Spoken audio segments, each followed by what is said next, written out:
right, we just want to open it right up for questions for Coach Cook. So it's been a while since we've had a chance to talk to you. Just kind of, can you run through kind of what's going on with the B-back position right now? Yeah. We've got, we've still got a young group. Obviously, Marcus Allen's a senior. He's been at the position for a while, if you include before he moved. So, but he's the only guy that's got really, a good length of time there. So it's still every day you're having to teach all the little things, and what we're trying to do is get all the what part figured out so that we can really isolate on the how and let them play at full speed. But all those guys, the young guys, they're playing hard. I think the effort's there right now, and you can still see some improvement, from one day to the next. Do you see with Marcus Marshall, do you see the benefits of going through that fire last year now with him? No question, yeah. When we put together teach tapes and just try to, teach the critical fundamentals and the specifics of techniques and reads and all that thing, and when he's sitting in there and he watches kind of what happened last year, he sees it, and he sees some opportunities that we missed, and I think he's just in how he's carrying himself. He's a more confident kid now. He worked really hard this summer and in the off season. The summer was really good for him, and so the confidence level, I think, is the biggest difference, no question. What are the strengths of the two backups, Jordan and Marshall? What does each of them bring to the fight? They're very different.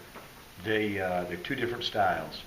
Taquan is a make you miss sort of guy who's still very raw with the quarterback technical part of it, because he's only done it, for probably, I don't know, maybe now 12 practices, because we moved him probably week 2 of spring ball. So he's really in, I don't know, practice 12, 13, somewhere in that area, and he's getting better every day.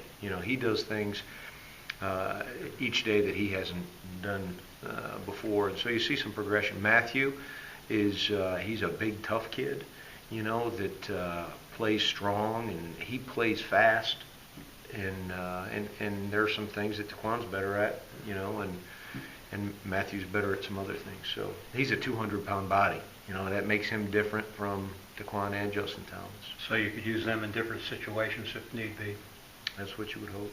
Yeah. And Jay and Lucas are just kind of fire hose moment right now. Yeah, they are. I mean, it's not as bad as you might think. Usually with freshman quarterbacks, it can be a mess. But knock on wood, I'll probably regret saying this. The ball hasn't been on the ground with the exchange part. We've had some issues beyond that a little bit, but it's been functional, which is good. So you can teach them things because you can be functional. They're going the right way most of the time, and you see some young raw talent that'll be fun to develop. Can you talk a little bit about Diedrich and Cravante? Coach mentioned both of them today, said that they've caught his eye so far in camp.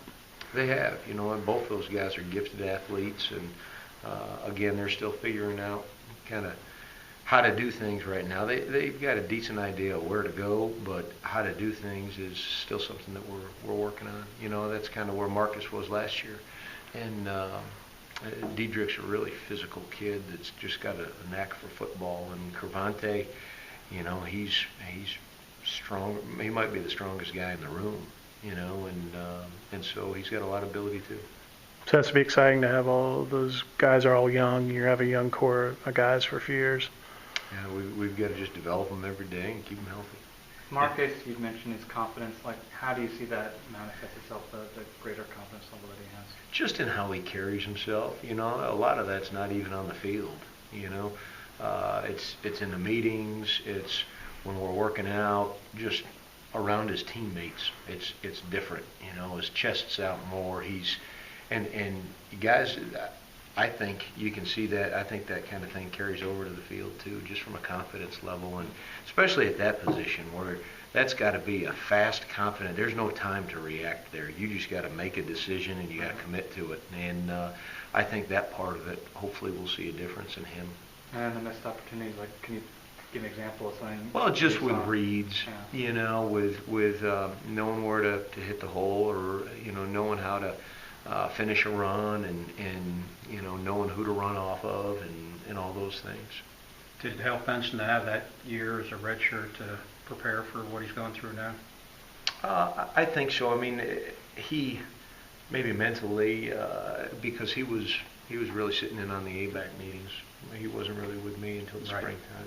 So Is Quaid with you now, or is he over at the yeah, he's with us. Okay, how's he doing? He's playing hard. You know, he's got a little more experience. He's further along with what to do than those guys are. Right. Because he came in mid-year when he graduated high school, so he had a spring under his belt. Probably about half of a spring before he got hurt, you know. But he's doing all right. You know, he did a couple decent things out there today. He's a tough runner, and we got to develop him. Is it still the Questions for Coach? kind of explosiveness thing with Quaid, getting the confidence back in the foot? And Yeah, I see a difference in that than I did probably in the spring, you know, and at the tail end of the year when he was moving around.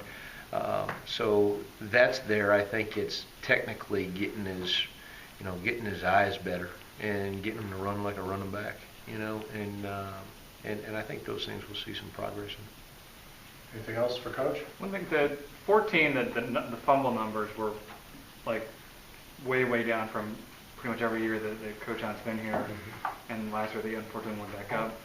What can you do, or what? I mean, obviously, I think I love veterans on that team, and that makes it easier. But what are things that you can, I don't know, do things differently or stress things more or whatever? No, I think it's in how you practice.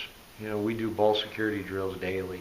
I think our defense is doing a good job right now trying to get the ball out at the end of every play, and so that's good for us. And I think we need to do a better job of it. And it's good to get it exposed in practice 5 rather than week 5. Right. You know, so it's something you just got to continue to harp on every day.